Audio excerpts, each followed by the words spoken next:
Hey everybody, this is D Hunter, bringing another action figure review. Today, we're going to look at the SSR Endgame Joker. Now this is a third-party unlicensed action figure. Notice it doesn't say Joker or Batman anywhere on the front, as they're legally not allowed to use those terms. I didn't even know this is a thing. I recently got the SSR Night of Vengeance, Thomas Wayne Flashpoint Batman, and that led me to find out about this thing. So let's take a look at the packaging. As you can see, obviously it's the Joker here. Bright red lips. Ha ha ha. Other side, ha ha ha all over it. The top, SSR Toys. The bottom, same thing. There's no barcode, as this is an unlicensed figure. 1/12 scale. So no further ado, let's open it up. Alright, now that this figure out of the package, here he is with all his accessories laid out. He comes with a ton of cool stuff. This is the deluxe version, so he has extra accessories. He's got 5 alternate hands, totaling 7 interchangeable hands, a chainsaw, a revolver with an elongated barrel, and it has a cloth bang flag to attach. That is so cool. A smaller revolver, 2 knives, an axe, and then a Joker bomb with green smoke coming out. That is also awesome. But before we take a look at those, let's talk about and check out the actual figure. So this is Joker from Endgame, third-party, unauthorized, unlicensed figure. He's not in his traditional purple outfit. So let's take a look. The face looks fantastic. My God, that is a perfect Joker face if I've ever seen one. Yellow teeth, big smile, thin, creepy, sinister. The hair, it's green, it's wavy. Sculpting is top-notch. The eyes, they're sinister, they're evil. The eyebrows, I cannot tell you how good this looks. This is amazing. Then he has his black suit, purple shirt, black tie, purple handkerchief, white gloves, or maybe they're just his hands. They probably are. He just feels maybe a little bit too thin in this area. Let's kind of see what's going on here. Well, he's got a full body. That's good. Dress shoes. Looks like double jointed knees. Double jointed elbows as well. Pretty nice. So far, I'm liking what I'm seeing. Quality seems to be there. Feels good. I've had this guy for a couple weeks. He's not covered in hair, so that's a nice thing. So far, so good. Every time I get an unlicensed cloth soft goods 1/12 scale figure, I always sort of think to myself, is this Mezco quality? Is it at least close to Mezco quality? Because Mezco has set the bar very high. They are fantastic in the 1/12 scale cloth soft goods department. And then I think, or is it more like Soap Studios? They make also pretty expensive 1/12 scale cloth soft goods figures, but honestly, theirs kind of suck. This guy seems more on the Mezco end of things. Not quite there, but close. And I want to give a big shout out to my boy Albert for making this awesome Joker diorama for me. I've gotten a ton of use out of this thing, and it is one of the gems of my entire Batman collection. And just a closer look at his face and head sculpt.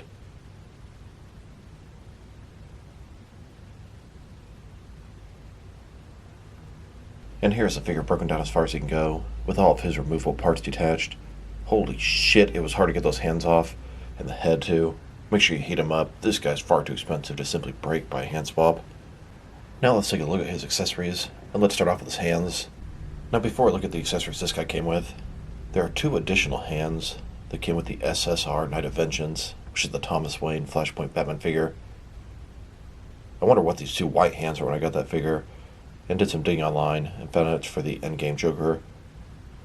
It looks like these are gripping hands. They're going to hold the knives and the axe. So, in some ways, they're kind of forcing you to get both figures. Maybe they're kind of advertising both figures.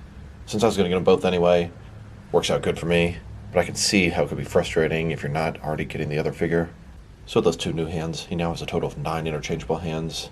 And if you look at them, it looks like 7 of them have a white glove on. They have some lines on the top. And then the brighter white hands in the front, I believe those are his ungloved hands. You know, Joker, his permanent white skin. At least looking at them, that's the only way I could possibly interpret this. Here he is, with his first pair of hands. These are the pure white hands. They look different than all the other hands. They're open, they would look good relaxed at his sides. The only thing I can think of are these are supposed to be his hands with no gloves on. The other ones have glove lines on the top. Unless they're just the stock hands that came with the body for this figure, but then why would they come attach this guy? I don't know. It just seems kind of odd. They're pure white, which is quite different than his face, which is kind of off-white. But the actual body underneath here is also pure white. So I don't know. Find it kind of odd. Doesn't really make sense. Then, with his second pair of hands, these are his fists. And here he is, with his two gripping hands. These are the hands that came with the Knight of Vengeance, the Thomas Wayne Flashpoint Batman. Here's his next pair of hands. His right hand is a gripping hand with a trigger finger, should be great for his guns. And his left hand is a completely open hand, flat hand. And he has one additional right hand. This hand is holding a Joker card between his index and middle fingers. Looks really good, and it's very appropriate for the Joker. Now let's check out his heads. He has two of them, and they both look fantastic. The one on the left is a more normal Joker head, and the one on the right has part of his head burned and some of his hair missing. Here he is with his first head. The sculpt looks absolutely amazing. Might be the best Joker head that I have in my entire collection.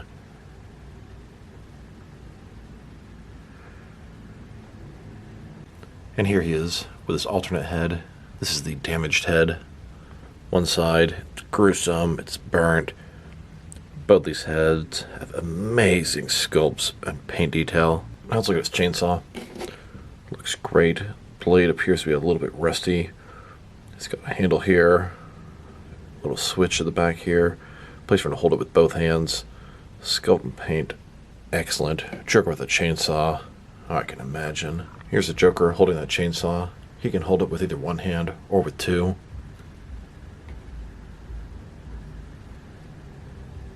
Then we have the smoke bomb. Really cool accessory. At the bottom we have this little Joker bomb. It's got a smiley face on it. He throws it and the smoke is going to come out. Now of course you can't really get it to just stand here by itself. You'd have to prop it up somehow.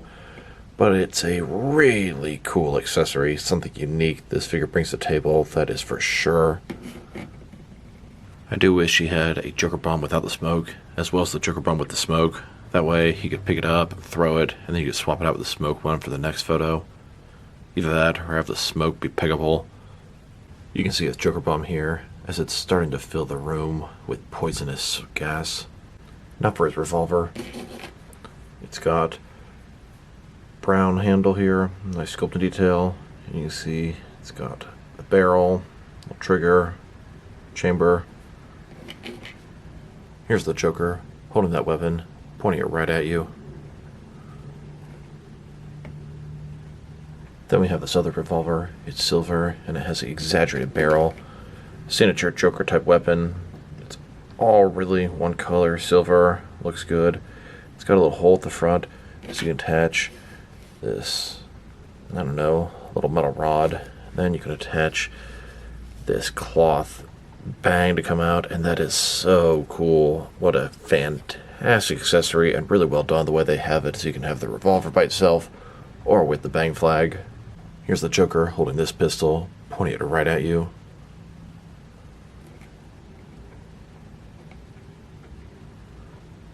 Here's the Joker shooting, about to shoot somebody, and then just a bang flag comes out. Joker just starts laughing maniacally. Now for his knives. He has two of them. They're exactly the same. The blade looks pretty good. It's got a little cut into it at the bottom. Nice sculpted detail there.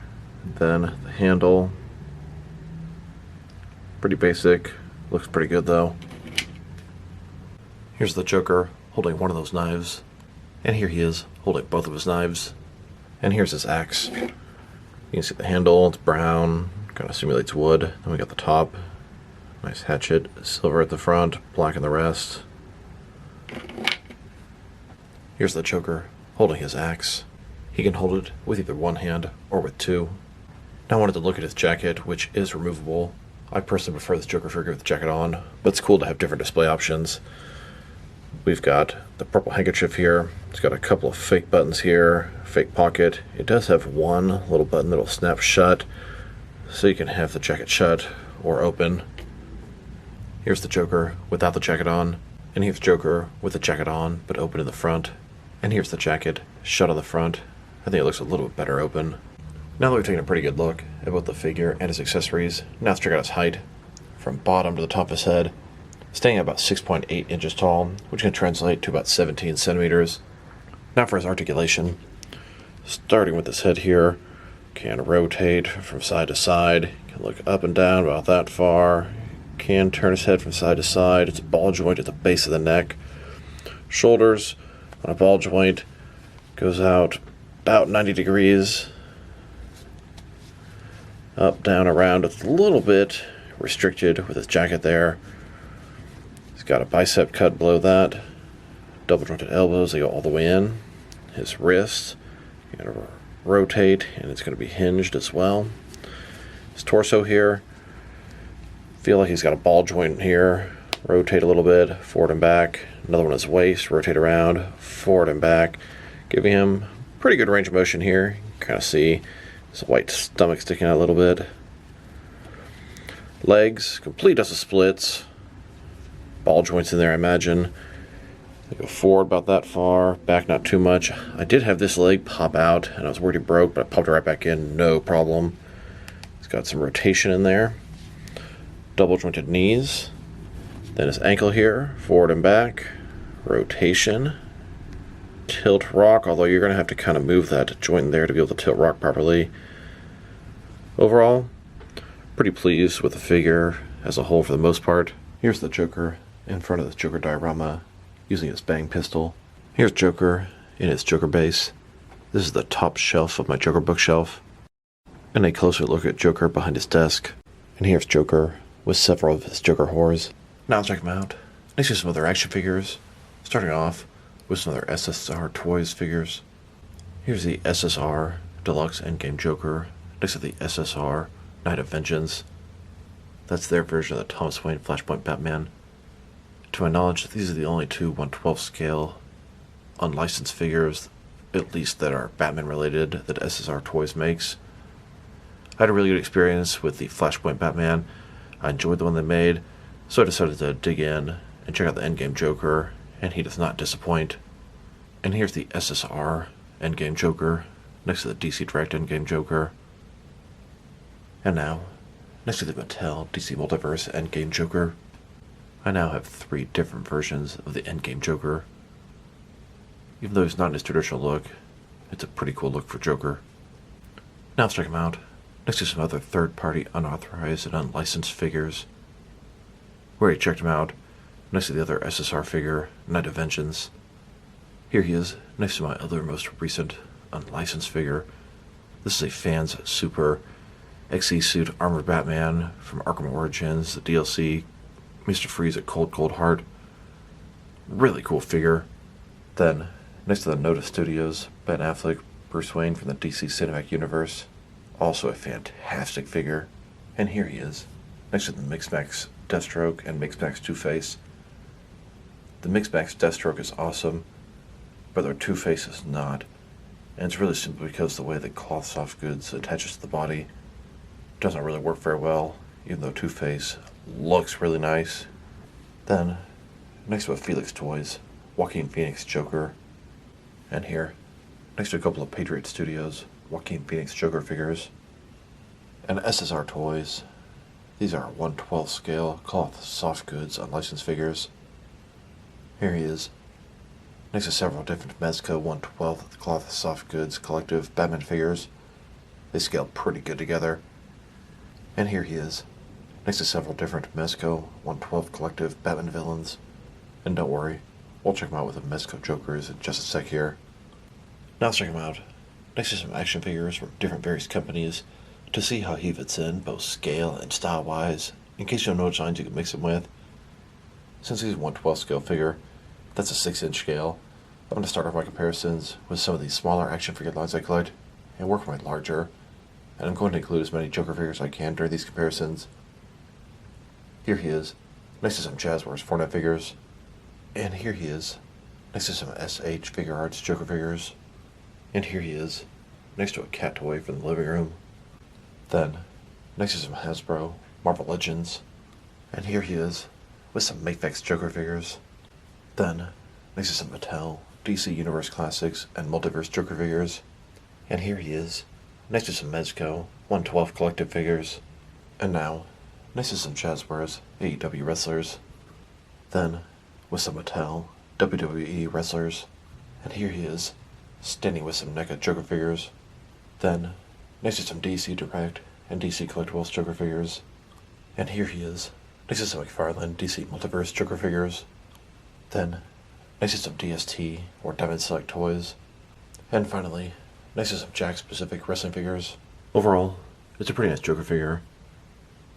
My issues with him, at first his hands are really hard to swap out. Those white hands must simply be for the base body under here. It really doesn't make a lot of sense to even include them. But the other hands, they swap out just fine. Kind of gummy, easy to get him over the peg. His suit looks pretty good. It's maybe just a little bit sloppy around the collar area, and his legs strike me as a little too thin, but they actually feel a lot better than they look. But this guy's sculpt and paint job are just extraordinary. Both those heads and faces are top-notch, 9.5 out of 10.